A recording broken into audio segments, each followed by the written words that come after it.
Welcome back to my channel Arushi Saha লাইফস্টাইলে। আশা করছি তোমরা খুব ভালো আছো, আমিও খুব ভালো আছি।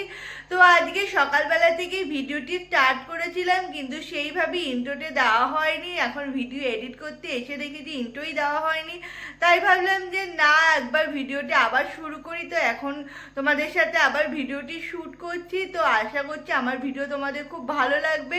আর আজকে আমাদের বাড়িতে ভোগ দেওয়া হয়েছিল, তার কিছু কিছু ক্লিপস আমি শেয়ার করেছি, তো তোমরা দেখতে থাকো। আর ভিডিও যদি ভালো লাগে তাহলে লাইক, কমেন্ট, শেয়ার অ্যান্ড চ্যানেলটিকে সাবস্ক্রাইব করে দিও। তাহলে পরবর্তীকালে যখনই ভিডিও ছাড়বো তাহলে সবার আগে তোমরা দেখতে পারবে। তো চলো আজকে ভিডিও স্টার্ট করা যাক। বাবা সকাল সকালই বাজারে চলে গেছে, আর বাজার থেকে নিয়ে এসছে দেখো কত রকমের সবজি। তো এখানে রয়েছে কুমড়ো, লাল শাক, লাউ, পটল, বেগুন, উচ্ছে, কাঁচা লঙ্কা, আর তার সাথে রয়েছে ঠাকুরঘর সাজানোর জন্য ফুল। এখানে রয়েছে রজনীগন্ধা, গাঁদা ফুল, আর এগুলো হচ্ছে আমাদের বাড়ির গাছের জবা ফুল, সাদা টগর। আর যেহেতু বৃহস্পতিবার তাই পান, কলা এগুলো নিয়ে এসেছিলো। আর আমি দেখো রজনীগন্ধা ফুলগুলো নিয়ে বসে পড়েছি ঠাকুরঘর সাজানোর জন্য। আর অলরেডি দেখো এই সিংহাসনটা একদিকটা আমার সাজানো হয়েও গেছে। এবার পুরো ঠাকুরের সিংহাসনটা আমি এই ফুলগুলো দিয়ে সুন্দর করে সাজিয়ে নেব। দেখো আমি সুন্দর করে ঠাকুরের সিংহাসন সাজানোর জন্য ফুলের স্টিকগুলো নিয়ে নিয়েছি। এবার এই সিংহাসনটাকে এই রজনীগন্ধা ফুল দিয়ে সুন্দর করে সাজিয়ে দেব। আমি প্রথমে ভাবছিলাম যে কীরকম ডিজাইন করব বা কীরকম করে সুন্দর করে সাজাবো, বুঝে উঠতে পারছিলাম না। তাই ফার্স্টে একবার করে এটাকে দিয়েছিলাম, তারপর ভাবলাম যে না, এটা ভাল লাগছে না। তারপর এটাকে আরেকবার খুলে আবার সুন্দর করে সাজাচ্ছি। তোমরা দেখতে থাকো। আর পুরো সাজানোটা আমি তোমাদের সাথে শেয়ার করব। তো তারপর আমাকে কমেন্টে তোমরা জানিও যে আমার সাজানোটা ভালো লেগেছে কিনা। সিংহাসনটা হাফ সাজানো হয়েছে, দেখো এই যে এরকম ফুলের স্টিকগুলোকে দিয়ে রাউন্ড রাউন্ড করে সিংহাসনটাকে সাজিয়েছি। আর গোপাল ঠাকুরের সিংহাসনটাও ওরকম রাউন্ড রাউন্ড করে দিয়েই সাজিয়েছি। তো এই ফার্স্টে এই সিংহাসনটা রাউন্ড করে সাজিয়েছি, তারপর গোপাল ঠাকুরের সিংহাসনটাও রাউন্ড করে সাজিয়ে নিয়েছি। তো আশা করছি আমার তো খুবই ভালো লাগছিল সাজানোর পর, আর পুরো ফুল দিয়ে সাজানোর পর তো আরোই ভালো লাগছিল। রজনীগন্ধা ফুল দিয়ে সিংহাসনটা সাজানো হয়ে গেছে। তারপর ভাবলাম যে না, সিংহাসনটাকে আরেকটু সুন্দর করে সাজানো যাক। তাই জন্য আমি নিজেই সুই সুতো দিয়ে বসে পড়েছি। দেখো এখানে গাঁদা ফুল রয়েছে যখন অনেকগুলো, তা আমি ভাবলাম গাঁদা ফুল দিয়ে সুন্দর করে একটা মালা গেঁথেই ফেলি। আমি ওইদিকে মালা গাঁথতে গাঁথতে এদিকে মা দেখি রান্না বসিয়ে দিয়েছে। তো আমি আবার নিচে চলে আসলাম, এসে দেখি মার এদিকে কুমড়ো ভাজা বসিয়েছে, আর এইদিকে বসিয়েছে পায়েস। আর এইদিকে সমস্ত 5 রকম যেহেতু ভাজা করবে, তো এদিকে সমস্ত ভাজা কাটাও হয়ে গেছে। তো আর এইদিকে টমেটোর চাটনি হবে, তো টমেটো কেটে নিয়েছে। এইদিকে পনিরের তরকারি হবে বলে পনির কেটে নেওয়া হয়ে গেছে। আর ওইদিকে লাবড়ার তরকারি হবে বলে ওইদিকে রয়েছে লাবড়ার তরকারি, লাবড়ার তরকারি যে সমস্ত সবজি দেবে তো সেগুলো। আর এইদিকে লাল শাক হবে, তো লাল শাকগুলোকেও ঝুড়ি ঝুড়ি করে অলরেডি কাটা হয়ে গেছে। আর লাউ দিয়ে ডাল হবে, তেল পটল হবে। তো এখানে পটলগুলো সুন্দর করে কাটা হয়ে গেছে। আর এদিকে মা পায়েস করছে, তো পায়েসটার সেন্ট অসাধারণ বেরোচ্ছিল। এদিকে দুধ জাল হচ্ছে। কুমড়ো ভাজা হয়ে গেছে, এখন কড়াইতে চেপে গেছে উচ্ছে ভাজা। দেখো এখানে গোল গোল চাক চাক করে উচ্ছে ভাজা হচ্ছে। তো উচ্ছে ভাজা হয়ে যাওয়ার পর এখানে দিয়ে দেওয়া হবে বেগুন ভাজা। তো বেগুন ভাজাগুলোকেও গোল গোল বড় বড় করে কাটা হয়েছে। তো এখন দিয়ে দেওয়া হয়েছে বেগুন ভাজা। আর এদিকে হচ্ছে পনির ভাজা। তো পনিরগুলোকে ভেজে হালকা করে ভেজে তুলে নিতে হবে, কারণ পনিরের রসা হবে তাই। তো মা ওদিকে রান্না করছে, আমি আবার চলে আসলাম ঠাকুর ঘরে। তো ঠাকুর ঘরে এসে আমি আবার ফুল দিয়ে সুন্দর করে সমস্ত ঠাকুরকে সাজিয়ে দিয়েছি। আর সুন্দর করে নিজের হাতে মালা গেঁথে প্রত্যেকটা ঠাকুরের গলায় পরিয়েও দিয়েছি। এখানে রয়েছে আমাদের 3টে গোপাল ঠাকুর, গোপাল ঠাকুরকেও মালা গেঁথে পরিয়ে দিয়েছি। এদিকে লোকনাথ বাবা, লক্ষ্মী ঠাকুর, রাধাকৃষ্ণ ঠাকুর, প্রত্যেকটা ঠাকুরের গলায় মালা সুন্দর করে গেঁথে পরিয়ে দিয়েছি। আর পুরো ঠাকুর ঘরটার লুকটা পুরো চেঞ্জ হয়ে গেছে, এত সুন্দর লাগছিল দেখতে, মানে ফুল দিয়ে সাজানোর পর অপূর্ব সুন্দর লাগছিল দেখতে। আর তার মধ্যে টুনি লাইট দিয়েও সিংহাসনটাকে সাজানোর পর মানে আরো সৌন্দর্যটা বেড়ে যাচ্ছিল, অপূর্ব সুন্দর লাগছে। ঠাকুর ঘর থেকে চলে এসেছি রান্নাঘরে, তো মা কি করছে দেখতে। এদিকে দেখি মা ভাত বসিয়ে দিয়েছে, গোবিন্দভোগ চালের ভাত, এদিকে ভাত ফুটছে। আর অপরদিকে অনেক রান্না বান্নাও হয়ে গেছে, এখানে হয়ে গেছে লাবড়ার তরকারি, ময়দা মাখা হয়ে গেছে লুচি করার জন্য। আর এইদিকে রয়েছে ভাজা, এখানে রয়েছে পটল ভাজা, লাল শাক ভাজা, আর অন্যদিকে রয়েছে এইদিকে রয়েছে হচ্ছে বেগুন ভাজা, কুমড়ো ভাজা, উচ্ছে ভাজা। আর এখানে রয়েছে চাটনি, টমেটোর চাটনি খেজুর দিয়ে হয়েছিল, তো চাটনিটাও খেতে অসাধারণ হয়েছিল। আর হয়েছে পায়েস, দেখো পায়েসটাও হয়ে গেছে। তো মোটামুটি সমস্ত রান্নাই মানে অনেকখানি রান্নাই হয়ে গেছিল। আর এখানে রয়েছে চাটনির সাথে পাঁপড়, পাঁপড়টাকে প্লাস্টিকে রাখা হয়েছে যাতে নরম না হয়ে যায়।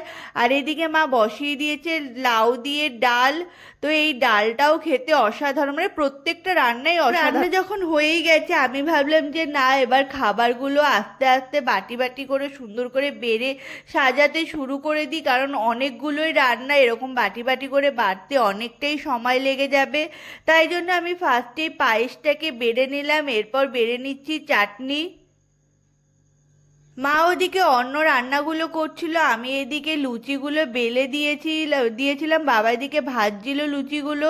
তো আমি ভাবছিলাম যে লুচিগুলো আদৌ গোল হবে কিনা বা ফুলবে কিনা, কিন্তু দেখলাম প্রত্যেকটা লুচি খুব ভালোভাবে ফুলকো ফুলকো হয়ে ফুলে উঠেছে। তো আমার খুব দেখে মজা লাগলো, তাই ভাবলাম যে না তোমাদের সাথে একবার শেয়ার করি। দেখো আমার বানানো লুচিগুলো কিভাবে সুন্দর করে ফুলে উঠছে, তো দেখেও বেশ মজা লাগে। আর এখনো রান্না পুরোপুরি কমপ্লিট হয়নি, এদিকে আমি আর বাবা মিলে মানে ঠাকুরের থালাটা সুন্দর করে সাজিয়ে নিচ্ছিলাম। তো আমিই ফার্স্টে সাজাচ্ছিলাম, কিন্তু আমারটা সুন্দর হচ্ছিল না বলে বাবা আমাকে হেল্প করছিল। দেখো সুন্দর করে ভাতটাকে থালার মধ্যে বেড়ে নিয়েছি, এদিকে দিয়ে দিয়েছি বেগুন ভাজা, কুমড়ো ভাজা।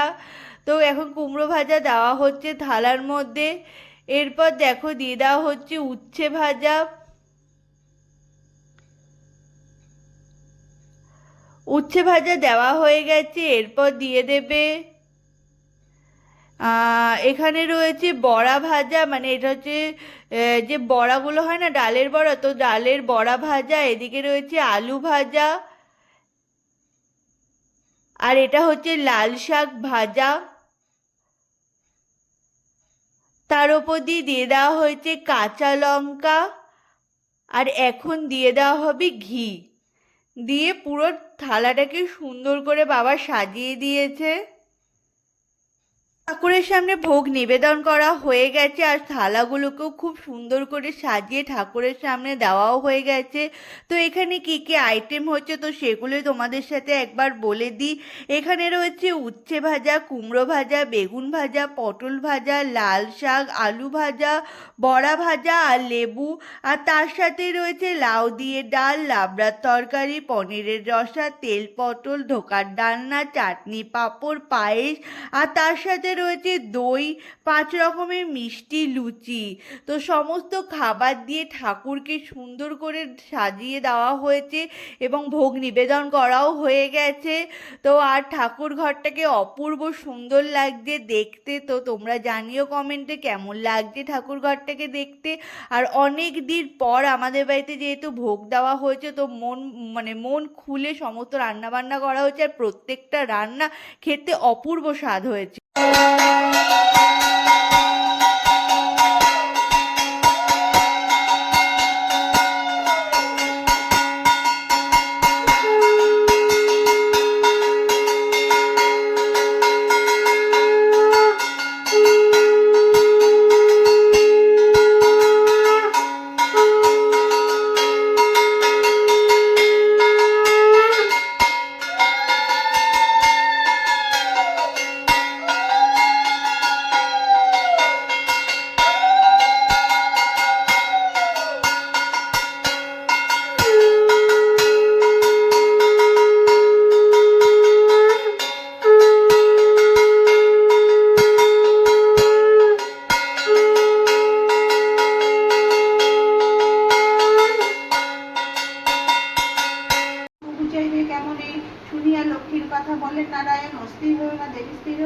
নামি যাহা বলি তাহা স্ত্রীলোকমনে, ধরাধামে যাও লক্ষ্মীগত প্রচারণে, নারায়ণ বাক্যলোকে আনন্দিত হয়, লক্ষ্মীগত প্রচারিত ধরাধামে যায়। বৃদ্ধা ব্রাহ্মণ নিবেশে ভ্রমতে লাগিল, সহসা অরণ্য এক বৃদ্ধারে দেখিল। বৃদ্ধারে দেখিয়া লক্ষ্মী জিজ্ঞাসিত তারে, কেবা তুমি কি কারণে এসেছো? কানান্তর শুনি বৃদ্ধা বলে, আমি অতি অভাগিনী। একে একে বলে বৃদ্ধার দুঃখের কাহিনী। লক্ষ্মী বলে, গৃহে ফিরে করো লক্ষ্মীবত, গুরুবারে সন্ধ্যাকালে লইব দুযত। উপদেশ দিয়া হইল লক্ষ্মী অদর্শন।